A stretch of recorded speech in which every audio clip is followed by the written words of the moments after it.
28 जुलाई 1922 Canada के शहर Toronto में जॉन मैक्लायड हॉस्पिटल का बच्चा वार्ड है और इस बच्चा वार्ड के अंदर डायबिटीज टाइप 1 में मुब्तला मरीज मौजूद है।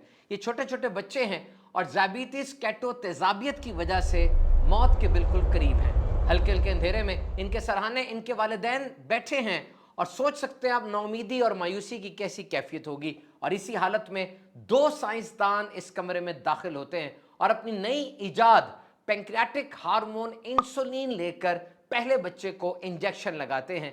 एक एक बच्चे को इंजेक्शन लगता है और जब आखिरी बच्चे को इंजेक्शन लगता है तो पहला बच्चा उस वक्त तक उठ के खड़ा हो चुका होता है। उस मायूसी और नाउमीदी वाले कमरे में अब खुशी और मुसर्रत और उम्मीद अफजा एक जज्बात मौजूद हैं। जी हाँ, साइंस ने बहुत तरक्की की और बहुत सी ऐसी अद्वियात हैं जिनकी वजह से आज बीमारियां कम हो गई या खत्म हो गई। वैक्सीनेशन की इजाद एक बहुत बड़ा लैंडमार्क समझा जाता है।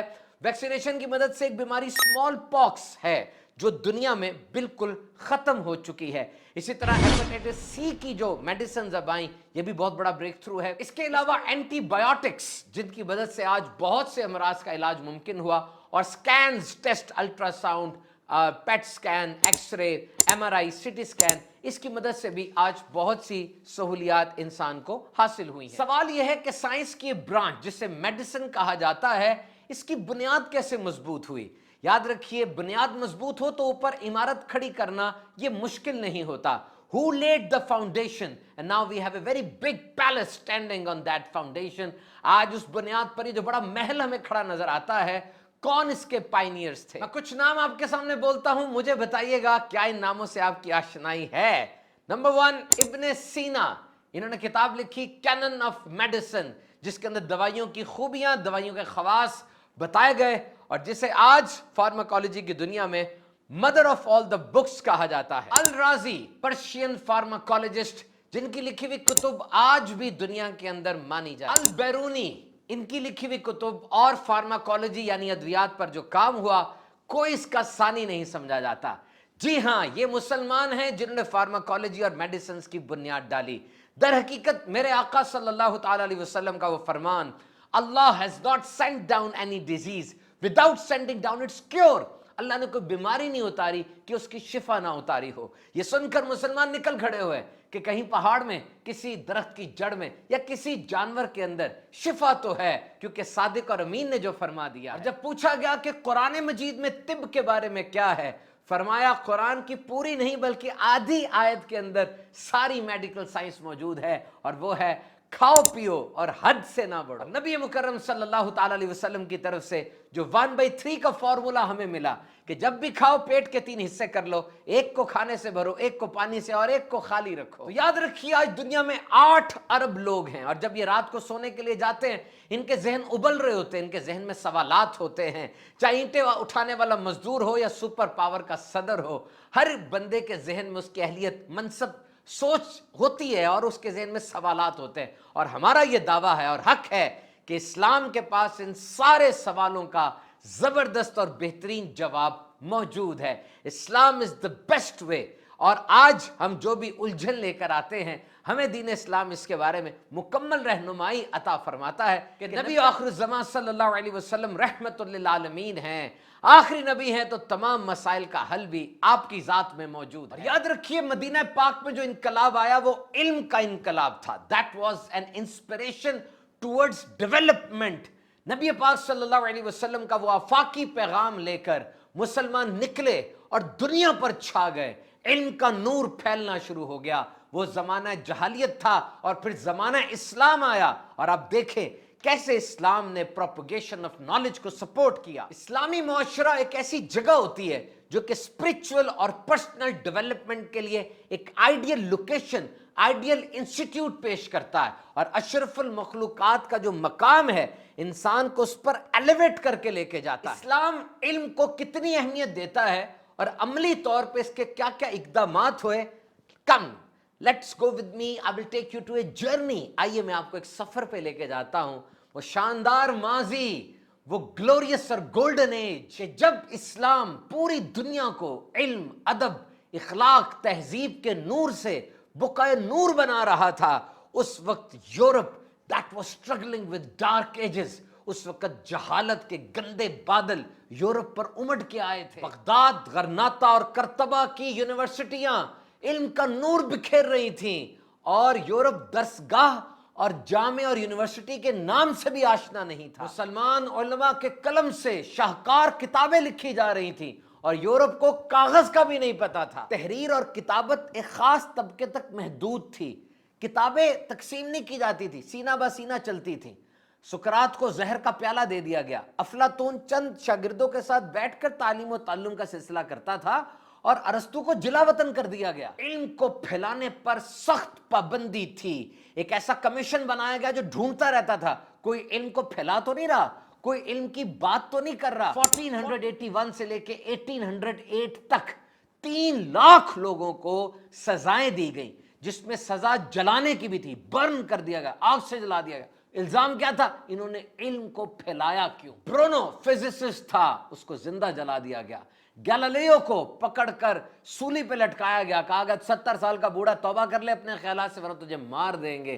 پیشیا ایک یونانی لڑکی تھی، گھر سے باہر نکلی، سائیکالوجسٹ تھی، اس کو مارا، اس کی ہڈیوں کا چورا بنایا، لوگوں میں تقسیم کیا اور کہا دیکھو اگر تم نے علم سیکھا یا علم کی اشاعت کی بات کی تمہارا یہ حال کیا جائے. سال ہر سال تک نہاتے نہیں تھے. اسپین کی وہ شاہ ایزابیلا جس نے کئی لاکھ مسلمانوں کو شہید کیا، پوری زندگی میں 2 دفعہ نہائی تھی. فضلہ، انسانی فضلہ گھروں کے باہر پڑا ہوتا تھا، انسانی خون بکتا تھا، انسان کے اعضاء بکتے تھے. راہب جنت اور دوزخ کے پروانے ایشو کیا کرتے تھے. پیرس میں بغیر پرفیوم لگائے چلنا ممکن ہی نہیں تھا، جیسے ہم اتنے گندے تھے، اس لیے آج کی خوشبو بڑی مشہور ہے وہاں کی. اور اس کے پیرلل گولڈن ایج، جب اسلام کا سورج پوری آب و تاب سے طلوع ہو چکا تھا.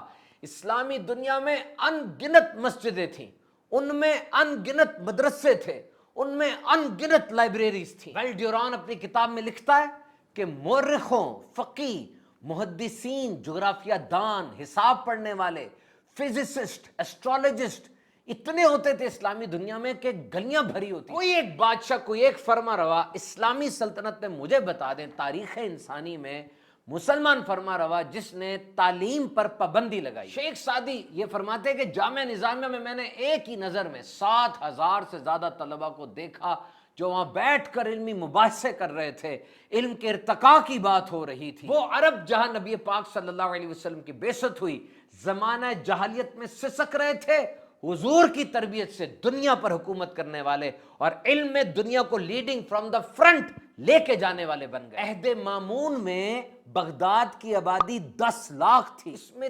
30,000 مساجد تھی، 10,000 حمام تھے، 1,000 محل اور 800 طبیب تھے. جامعہ کرتبہ بہت بڑی جامعہ ہے، اس کی بنیاد عبد الرحمن دی تھرڈ نے ڈالی تھی. اس کی لائبریری میں 6 لاکھ کتابیں تھیں اور 36 لائبریری سرکاری سرپرستی میں چلتی تھی.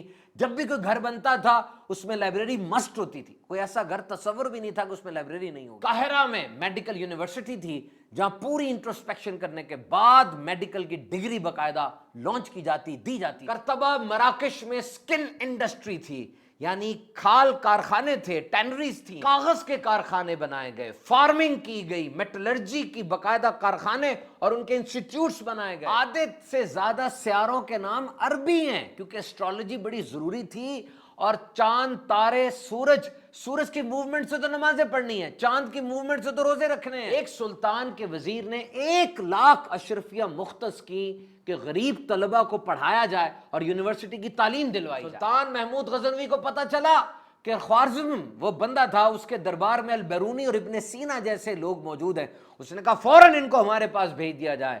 اس درباروں میں 400 علماء ہر وقت موجود رہا کرتے تھے. جرمنی اور انگلینڈ میں پہلے عربی مدرسے کھولے گئے، 400 سال تک ان کی درسگاہوں میں عربی پڑھائی جاتی رہی کیونکہ سارا علم عربی میں ہی تھا. راجر بیکن جس نے خود ان مدرسوں میں تعلیم حاصل کی ببانگ دہل کہا کرتا تھا کہ علم سیکھنے کا واحد ذریعہ ہی عربی زبان. اور یہ جو آج کنوکیشن ہوتا ہے یونیورسٹیوں میں، اوپر وہ ہیٹ پہنتے ہیں اور لمبا سا چوغا پہنتے ہیں، یہ تھوب ہے عربی کا، وہیں سے لیا ہوا اور آج تک چل رہا ہے. فرینچ پارلیمنٹ میں ایک بندے نے کھڑے ہو کر کہا there was once a civilization that was greatest in the world, continental superstars that stretched from ocean to ocean and from northern climes to tropics to desert, people from different creed and ethnic origin, architects who designed buildings that defied gravity, paved the way for space travel. When sensors have threatened to wipe off the knowledge, that civilization kept that alive. कहता है कि वो तहजीब जो एक समुंदर से दूसरे समुंदर, एक सहरा से दूसरे सहरा तक गई हुई, जिन्होंने ऐसी इमारतें बनाई, करतबा में अलहमरा की बात कर रहा होगा, जहां पर हजारों ऐसे फवारे लगे थे जो खुद ब खुद चलते थे, ग्रेविटी इंड्यूस्ड फवारे। और इकबाल ने जब अपने असलाफ के कलमी शाहपारे यूरोप की लाइब्रेरीज में देखे तो यही जुमला कहा था, मगर वो इल्म के मोती किताबें अपने आबा की, जो देखे इनको यूरोप में तो दिल होता है सी पारा। और जो भी मुसलमान वहां जाए देखे, उसके दिल के यही जज्बात होते हैं। यूरोप और अमेरिका के कुतुब खानों में हजारों किताबें पढ़ी हैं, हजारों लाखों चीजें और किताबें मखतूते पढ़े हुए, और हजारों यूरोपियंस और अमेरिकन उन्होंने अपनी जिंदगियां वक्फ की हुई हैं मुसलमानों की तहजीब को, इनकी स्टडी को, इनकी हिस्ट्री को पढ़ रहे हैं। अगर कुछ तो होगा ना कि इनके ऊपर हाशिए लिखे जा रहे हैं जनाब, तशरीहात हो रही हैं, तहकीकात हो रही हैं। आखिर अहले मगरिब मुसलमानों की जबान, तहजीब, अदब और इस काम पे इतने मेहरबान क्यों है? कुछ तो है ना। वाकई नबी पाक सल्लल्लाहु ताला अलैहि वसल्लम की तालीमात पर मुसलमान अमल करते रहे, सुन्नतों को अपनाते रहे, और जो दीन आपने अता फरमाया उसको कॉपी पेस्ट करते रहे, दुनिया पर छा गए। लेकिन आज अमल से दूर होने की वजह से ये दिन देखने पड़ रहे हैं। हमें चाहिए कि अमल करें, आप भी आगे बढ़िए, इल्म दीन हासिल कीजिए और उस इल्म पर अमल करने की कोशिश कीजिए, अपना हिस्सा डालते चले जाइए। इंशाअल्लाह अल्लाह के करम से सब बेहतर होता चला जाएगा।